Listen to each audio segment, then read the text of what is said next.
Okay, graph number 2 is going to be a limacon. And remember that there are a couple different types, several different types actually, of limacons. This is what they look like. They're either with a loop as a heart or with a little dimple.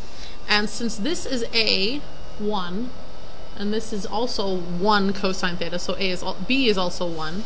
So if A divided by B is 1, then the shape is a heart.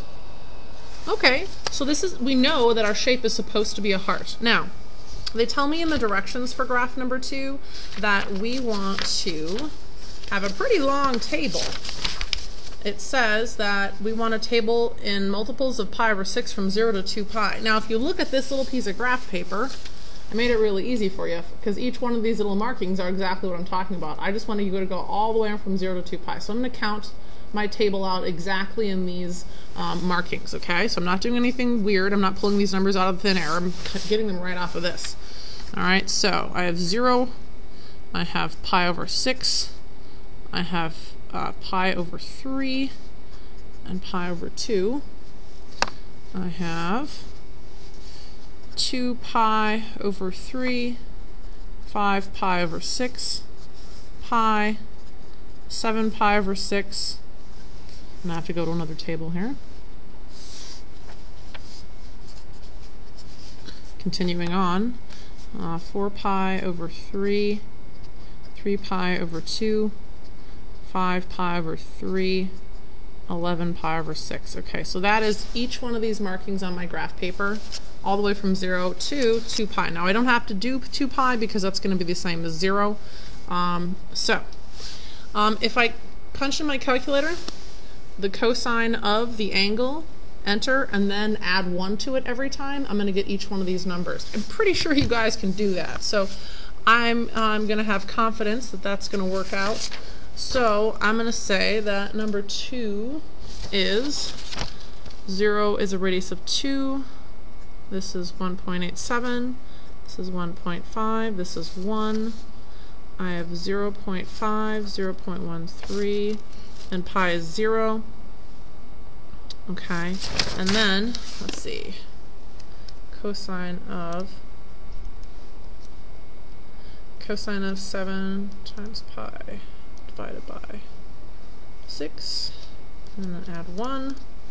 Okay, so I get 0.13, and you'll see that this graph, once you get to here, things start repeating backwards. So the cosine of 4 pi over 3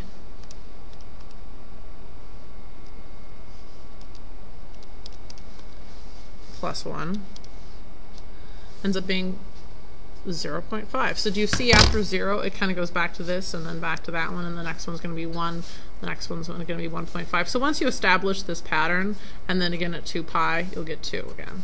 Okay, so once you establish a good pattern and you're confident in that pattern, you can go ahead and just go ahead and use it. All right, so 2, 0 is here. Radius is 2, rotation 0. 1.87 pi over 6. Pi over 3, 1.5. So 1.5 and pi over 3 right there.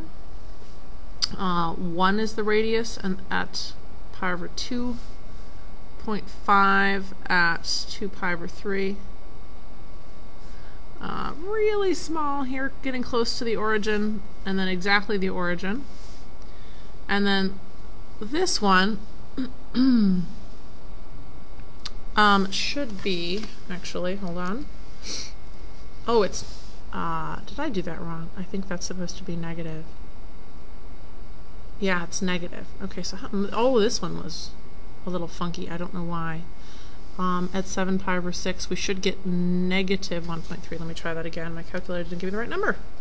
7 times pi divided by 6 plus 1. Oh, yeah, because we're still, I get this one. So that is, oh, we're right, oh, we're almost, okay. We're right here. There we go. Okay, and then on the other side, I have this, but it's actually negative. Let me try this. Cosine of 3 pi over 2, the x is negative 1 plus 1. Cosine. Okay, so yes, that is right. We're coming in for a heart right here, and then we hit the origin, and then these are supposed to be positive, not negative.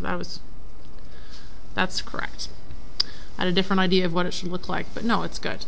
I double checked my numbers and we're fine. So at 4 pi over 3, which is down here, we're at 0.5. So that's halfway between 0 and 1. And then at 3.2, we're at 1. And at 5 pi over 3, we're at 1.5.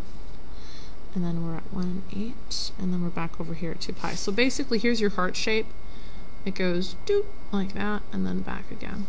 Okay. Now this point down here is not a point. This is a point up here, but this end is rounded.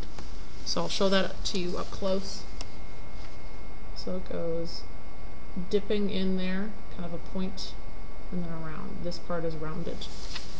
And that's graph number 2.